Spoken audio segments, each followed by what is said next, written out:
So my name is Sam McCone, and I've got my company McCone Properties, as you would have gathered from the email. And so last week we actually had someone from Emaar do quite a lot of the presentation. I chipped in about the housing allowance.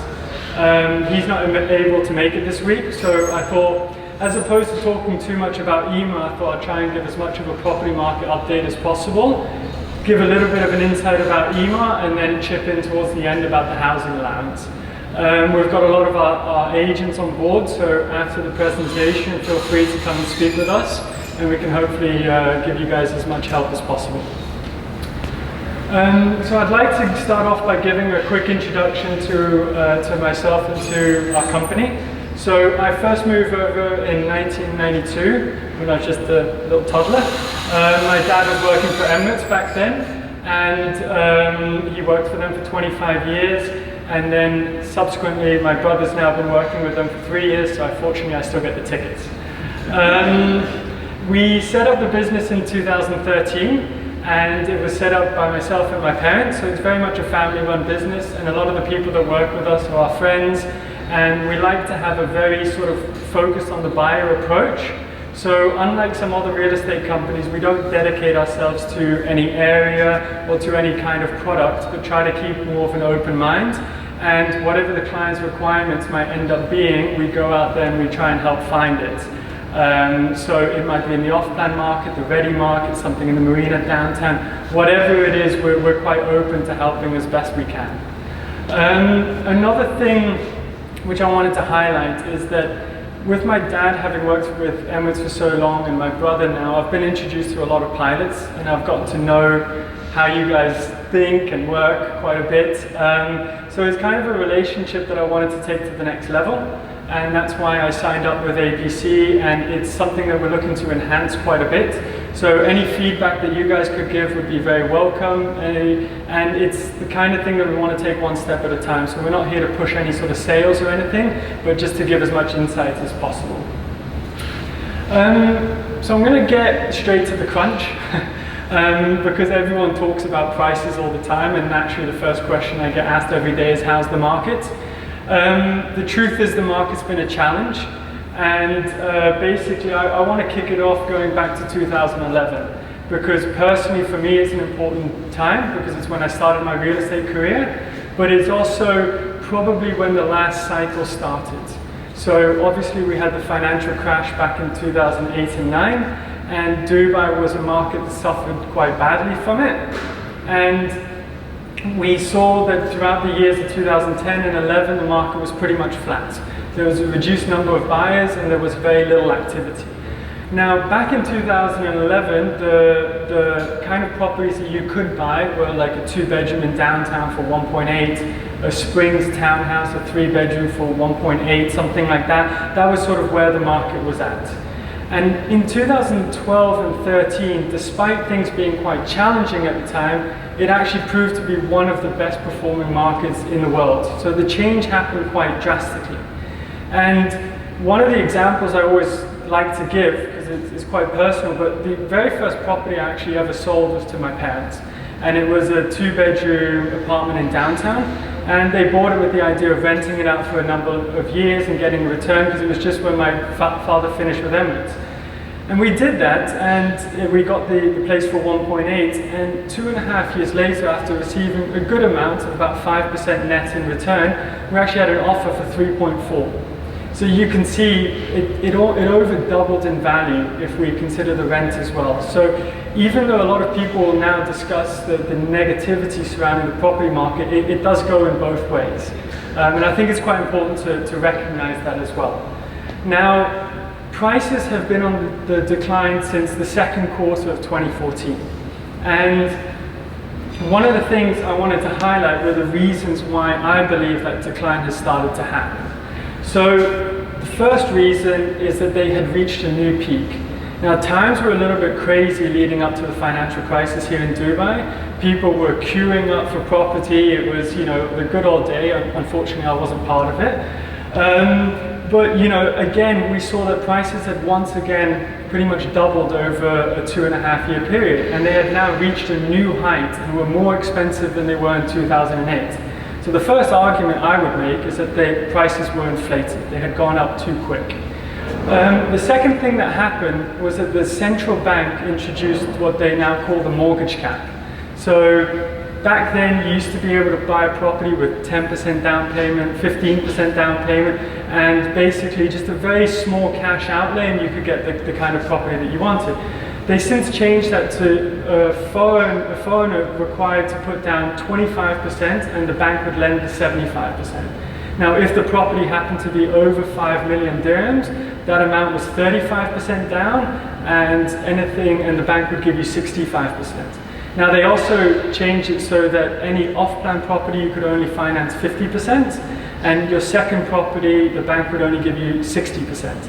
So these measures were directly in place to cool the markets. They realized it was going up and they did that to sort of just immediately bring it down. They also changed the land registration, which in the UK would be called the stamp duty or something like that, from 2% to 4%, and those two things happened pretty much simultaneously. So all of a sudden, if you were buying a property in 2012, you might have had to pay 10% plus the 2% and the bank would cover the rest. All of a sudden, it was coming, once you added in agency fees and all that, you're now having to pay about 32% of the property value. So you can see that the cash outlay was quite substantial. After that, I think it's also important to discuss the geopolitical situation. I think we're all familiar with what's happened with Qatar at the moment, and we've seen that that's created a little bit of instability. So a lot of the buyers that have sort of historically come from those regions are not there at the moment. There's definitely still interest to buy, but until things settle down a little bit, they're not quite in the market at the moment. Obviously, the UAE is an economy that's heavily reliant on oil. And with the price of oil being a lot lower than it was at its peak, naturally the profit margins aren't there for them to hire the people that they want and so forth. I think the strengthening of the dollar is a huge factor. Obviously the Dubai dirham, the UAE dirham is pegged to the dollar, so every time we see it strengthen to the pound, to the euro, to the Australian dollar, whatever it might be, there's always that, you might realize that what you can buy back home becomes a lot cheaper. So at the moment we're witnessing a strong dollar. We don't know where it's going to go, but there's a chance that it could go back to the levels it was before, in which case all of a sudden property in Dubai will become quite a bit cheaper again. Now this last one's the fun one, but the increased supply of projects in Dubai. So back in 2011, 12, 13, you were quite limited in choice. So if you wanted a townhouse, you were looking at the Springs, you were looking at Arabian Ranches, you were looking at a limited number of villas in Al Furjan and so on. Whereas now developers have come into the market and they've done a lot of different projects and they've increased the choice. Now, despite all of that, I'm still quite optimistic about the market, and I actually think that now is a reasonable time to be getting into it. And one of the advices I'm giving a lot of my sellers, for example, is to not sell. Is that if they can afford to do so, to hold on to their property and wait until the market recovers. The first reason is I actually think Dubai is a better place to live than it was back in 2011. And as prices are reaching similar levels, I think that direct comparison of when in 2011 we saw it spike up again, it shows that the opportunity once again sits there in the market today. We are seeing a lot of sellers that are just not willing to sell. They realize that prices are at a low, and in a lot of cases they're taking a hit, and rather than making that choice and losing whatever equity they had in the property, they're pulling back. And even if they're moving abroad, they're putting the property up for rent and getting a reasonable return on their investment, probably better than they're getting back home. Apart from that, there have been some government initiatives that have taken place. Probably around this time last year we started to hear the first of them.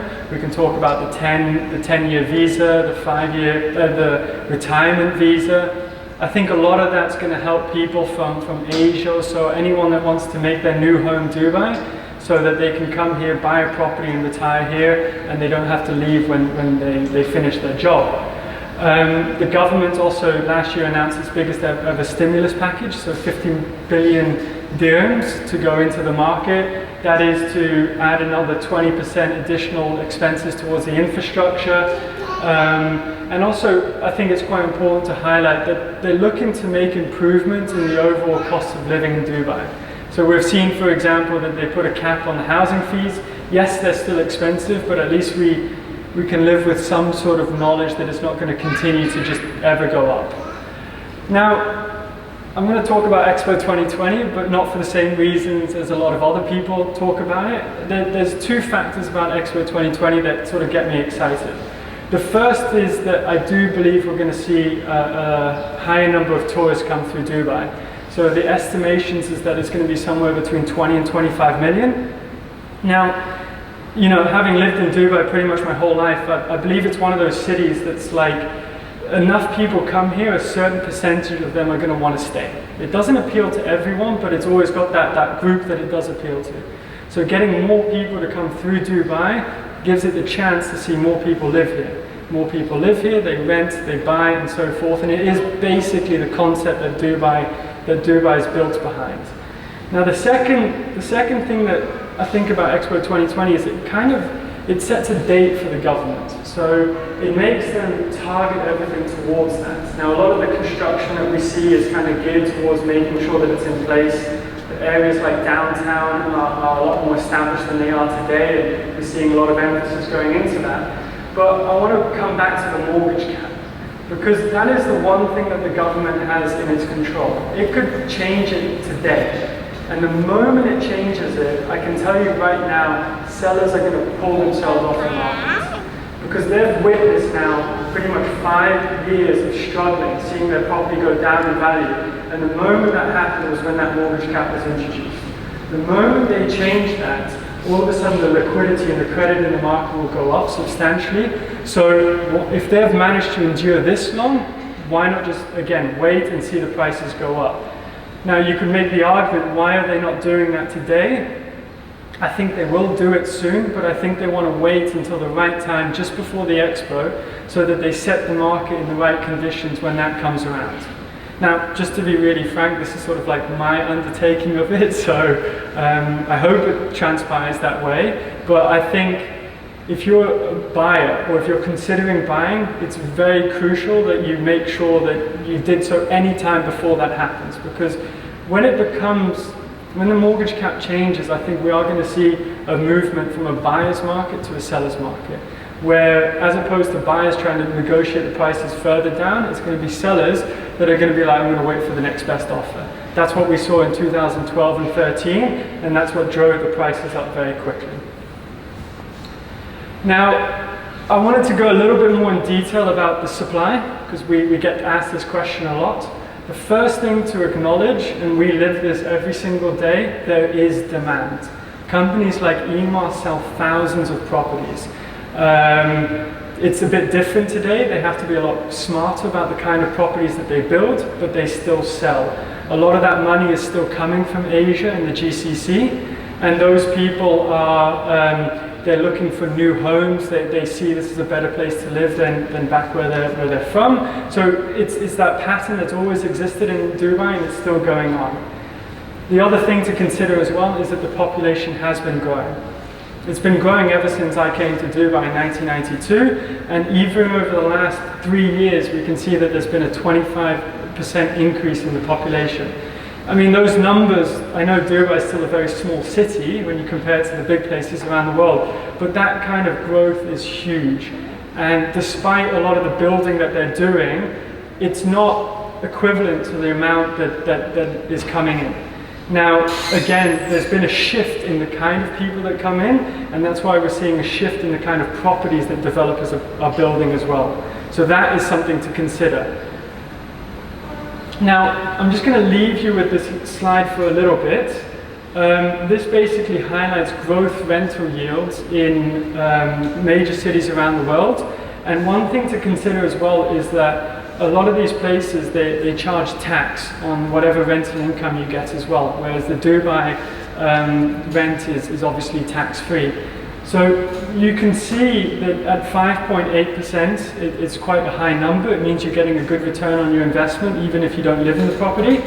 And some of the other cities that you're comparing it to, have quite a strong risk profile as well. So the rental yield you get on a property is always going to have that sort of factor that you've got to sort of consider. And that's why we continue to see people from around the world bring their money here and put it here as sort of an investment driver as well, if they are choosing to put it into real estate. Now the last point about the Dubai property market that I wanted to highlight is to consider the price of property in Dubai when you again compare it to major cities around the world. Now in this graph, what we've done is we're looking at the GDP per capita of Dubai versus other major cities. And you can see that people in Dubai, they do earn quite a lot. Again, it's one of the reasons why people come to this city, is to earn money and then take it home one day in the future. But you can see that when you compare it to these other major cities, the actual price of premium property, and by premium we mean areas like downtown, is substantially cheaper than many of these other major cities around the world. Now, I'm not saying that Dubai is a New York or a Shanghai. You guys are pilots, you guys know these cities a lot better than I do, but we're heading in that direction. It might take us 20, 30 years to get there, but I've seen Dubai, when I first used to go on holidays as a little kid, people had no idea where it was. It was only when Emirates started to sponsor Chelsea and the likes of that, or the Burj Al Arab popped up, that people started to recognize it. Now it's a place that I see featured on CNN and the likes of that. So we are heading in that direction, and I think as we do, we will see that gap decrease between what the price of Dubai property is and other cities around the world. Now, if you are looking to buy property, you're going to have one consideration to make, and that is to either buy something in what we would call the secondary market, which means you're buying it from another individual. This is typically what would happen if you buy in Arabian Ranches or Dubai Marine or something like that, or if you buy from the primary market. Now, buying from the primary market means that you're buying from some person to own that property after they've built it. Now, in this one, I've tried to highlight the pros of the primary market versus secondary. Reason being is that the secondary has got one major advantage at the moment, and that's that you're bargaining with an individual. So in this kind of climate, the properties are cheap. So that's inherent in itself. Now, the first reason why primary has the edge at the moment is because of the reduced transaction costs. So developers like Emaar will do discounts where they might cover the land registration, so you pay none of it. There's no commissions that agents charge. So instead of having to fork out the 32%, like I mentioned before, you're only looking at the 25% because that increased cost is gone. The second is that if you wanted to buy something in the ready market today, you need to fork out that 25% to buy it immediately. Because if you're buying from a developer, there are projects that are going to be ready in 6 months, and 9 months, and 12 months, and developers will cater those payment plans so that you can afford to save up those payments to get to that 25% over the course of the next 12 months. They also have what we call post-handover payment plans. What this basically means is that you can take possession of the property before you've paid the full amount. These payment plans will extend anywhere from 2 years and in some cases 7 years. So that you've taken ownership, and every 6 or 12 months after taking the keys, you continue to make the installments. Another thing to consider is that a lot of the properties that are ready today were built a number of years ago. Anywhere else in the world they'd still be considered new, but here in Dubai, anything that's over sort of 5 years old is kind of a bit old. And we've seen a shift in the way that these properties are being built. A lot more emphasis is going into coming up with better floor plans, higher quality, better master communities, and so forth.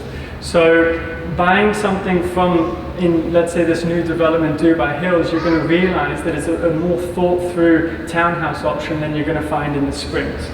You also will come with a new 10-year warranty on the structure of the property and a 1-year warranty on the inside of the property. Whereas if you're buying something that's in the ready market, it's sold as seen. And lastly, and this is something not to take lightly, but buying from a developer provides a simple process. Buying from the secondary market, you're dealing with another seller, and that might include his bank as well. And you do hear stories of things getting complicated and the whole process getting just more frustrating than it needs to be. Developers like Emaar do a very good job of making sure that whole process runs as smoothly as possible, which are not. And even for us, it's a bit of a learning experience. Emaar tends to be one of those developers where people are happiest. And one of the reasons that they're happiest is because they end up in good communities. Now, it's easier said than done, and you can print a brochure and you can show a community center, whatever it is, but actually seeing it come to light is another thing. And I myself have lived in the Emaar community for the last 3 years, and it's great, you know, and you can see the upkeep and the effort that goes into it. They have a really, really strong reputation in the market. A lot of people continue to want to buy from them, and it's another reason why they do very well, because they have a lot of a repeat business, whereas a lot of developers struggle with that. Emaar is also a publicly listed company, and that means that all of their financials are made publicly available. If you look at those numbers, they're extremely strong. They've posted great profits over the last year, and you can rest assured that any project that they're going to do today will be completed. I've mentioned about the improved quality of the materials. Improving the master communities is quite an important thing. If we look here at Dubai Hills, it is actually taking what was Emirates Living in the past. Emirates Living consists of the springs, the meadows, the lakes, Emirates Hills, and the greens. But what we find with that community is it's lots of different clusters, all of them separate from each other. What they've done with Dubai Hills is they've merged all of that together. It's like giving them a blank canvas. They can learn from all of their mistakes. They've added a mall. They've got a golf course that's accessible by walking from all of these different developments that they have here. They've got 7 schools which are in close proximity. They've got lots of entrance and exits. So a developer like Emaar, when they're building these new developments, it's definitely something to consider as well, because they know from their past experiences how they can improve. I've mentioned before as well that they've got a lot of these incentives in place, and you know that they know what the market situation is, so they know how to take a townhouse and package it in a way that's going to suit you or whatever your requirements might be. Now, it's a little bit difficult to pick out any particular thing that Emaar has to offer in a presentation like this, because everyone here is going to have a slightly different requirement. Basically, Emaar is now doing properties from 700,000 all the way up to 94 million. So, and pretty much everything in between as well. But what I wanted to highlight in this slide was just a couple of things that they're actually doing and the sort of projects that are getting a lot of attention. So they've recently launched Arabian Ranches 3, which is a townhouse community where people are buying townhouses for 1.2 million. That's obviously, if you compare it to any community around Dubai, that is a great deal, and the amount of uptick in that sort of investment has been huge. I've mentioned Dubai Hills before, but a lot of people are buying small investment units so that they can benefit from higher rental returns than the average that we saw. Up until last year, Emaar never had any private beach, so they decided to do Emaar Beachfront, which is a new high-rise development, very Miami style, where you're going to have your own private beach as well as views of the Palm and the marina. And as I've mentioned before, you've got villas in Arabian Ranches where you can get payment plans, and it's in this development here that some of them go up to 7 years. So this again is why we've got our agents on hand, because I don't know what it is that each of you might be looking for, but I want to let you know that whatever it might be, Emaar has an option for that, and then it's up to you to see if that suits or not. So I've just got a few pictures and some slides here to again highlight what it is that Emaar's looking for. As you can see, they're investing a lot into happiness, and they're trying to, you know, again, build on those communities. So this here is an event that they did in the Greens, which is where I live. It's a development that's pretty much 15 years old, and they continue to invest time and effort into providing little community events and so forth for people to enjoy themselves and their families. This here is actually an urban beach that's coming to Dubai Hills. So they're going to have a central park here, but rather than just doing a big park with grass, they want to add a lot of little amenities so that, you know, families can enjoy themselves. This is Emaar South, which is a new development coming up at the new airport. So again, we'll have a golf course. Very exciting option because of the new airport and the expo site and so forth. One of the things about this development, the idea is buying for the future. Because there you're buying cheap, but at the moment you have very little surrounding you. And this is an example here of the kind of amenities that they're putting in place. They're not keeping it simple. This is in Arabian Ranches 3, and they're trying to add as much as they can possibly think about so that it caters to all different sorts of people.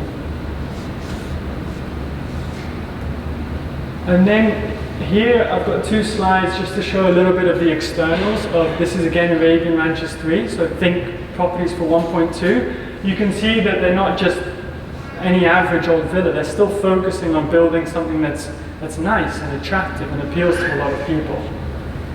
So again, it's going to have simple, nice, modern designs, lots of like floor-to-ceiling glass. Another thing which is quite important to highlight is that the newer buildings versus the old ones is the material of like the externals are a lot better. So anything that was built post 2013, it has like very high fire and safety requirements. So we can't face the issues we face with some of the other buildings around Dubai. They also have all the glass is nowadays soundproofing as well. So if you're buying something in the marina, let's say, you know, I know a lot of people who struggle with the noise there, that shouldn't be an issue moving forward. Lastly, I mean, I just still find it impressive what they've built. They have built the tallest tower in the world. They're in the process of building one that's even taller. We've got the Dubai Mall, downtown, Dubai Marina, Arabian Ranches. I mean, they are a company with a huge profile, and they're not going anywhere, and they're going to constantly be striving to build a better product. Now is the part that will tip into the housing allowance a little bit. So it's very much targeted towards Emirates pilots, because from my understanding, Fly Dubai and Etihad and those kind of the housing allowance is given, whereas Emirates pilots have to fight for it these days.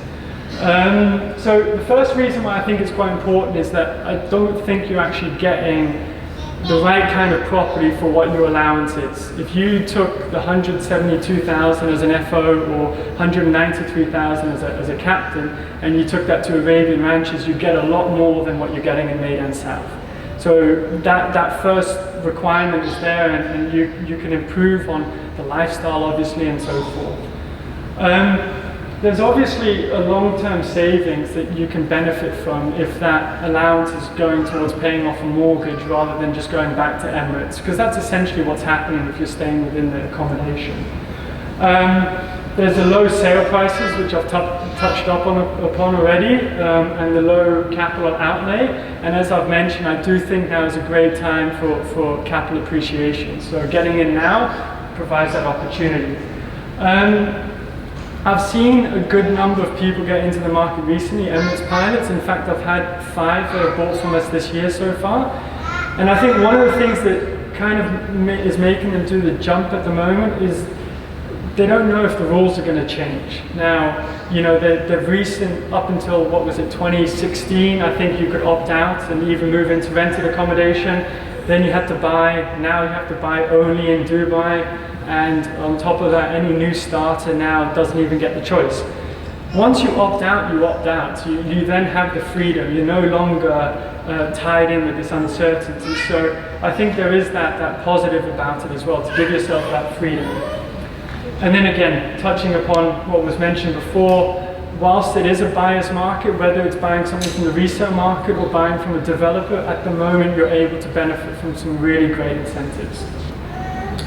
So I've actually done 5 sheets, and I've included it into a brochure, so you guys have it all to take and study as much as you want.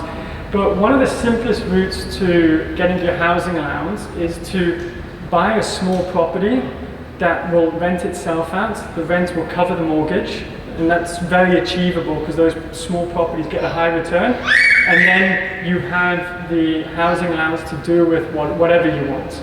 I've seen a few people who have done that this year, and you know they didn't want to invest their life savings in the Dubai market, but one of them wanted to move to Arabian Ranches, so that was their move. So the example I've given here I've actually not done it for the cheapest kind of property, but I've done it for a unit at just over 1 million dirhams, because anything over 1 million dirhams will give you in the future the chance to get an investor's visa. So your capital outlay won't be that much less than if you get that much more than if you get something cheaper, but you then have that option in the future should you need it. I had someone who bought a property for 980,000, and now he's asking me about the visa, and you can't get it. The value needs to be 1 million, and eventually that 1 million needs to be in cash. But if you're having the rent pay off the mortgage, one day you can get there without having to do put any money yourself. So in this example, you can see that the property can pay itself off after 25 years with only having to put about 250,000 of the money yourself. And not only that, but your net savings, when you factor in the principal being paid off and the return from the rent, it still comes to it's 228,000, which is a great return on the outlay that you've invested. So there is also that financial incentive there as well. The other 4 options that I've highlighted in the package as well, the first 2 are with the first officer allowance in mind, whilst the second 2 are for the captains. And as you can see, if you're buying a 2-bedroom in Dubai Hills, for example, you've got the possibility to even save up to 80,000 of your housing allowance in terms of principal being paid off, as well as rent coming back, or just in terms of the amount of housing allowance that you're keeping in your pocket as opposed to it going to Emirates. So I'm not going to go too much into all of these, and it's why I've included it into your package, but again, feel free to discuss with us as much as you'd like. So also for this event, we've got some promotions that we're running. The first 2 are from Emaar itself. So as I said, at the moment they've got offers where they'll either cover half of the land registration or the entire land registration. They will possibly do post-handover payment plans, as I said, going up to 7 years. All of it's project specific. There's also cases where they will cover your service charges for a number of years, so that if you do buy something as an investment, you're getting all of the rent and none of it's going away. But again, all of this needs to be discussed by individual project. Now, apart from that, I've negotiated with Emaar for them to give a 1% discount for any property that's purchased from now until the end of the month from Emaar. That amount will be deducted from the second installment. So you essentially end up paying 99% of the purchase price. Aside from that, we've also got Candace here from Mortgage Finder. So in case you are looking for a mortgage or so, we've negotiated with her company that instead of paying the 5,000 dirham fee that they charge to help you get a mortgage and save you all that hassle that it is going to all the different banks, it'll only be 2,500. So, and all of these offers are valid for anyone that's attended this event. So I'd just like to finish off by saying thank you. We do plan to video this event, so I will be sending it out as well. And if there's anything that you'd like me to send further or any questions that you have, we're on hand, or you can reach out to us anytime that you'd like. Thank you.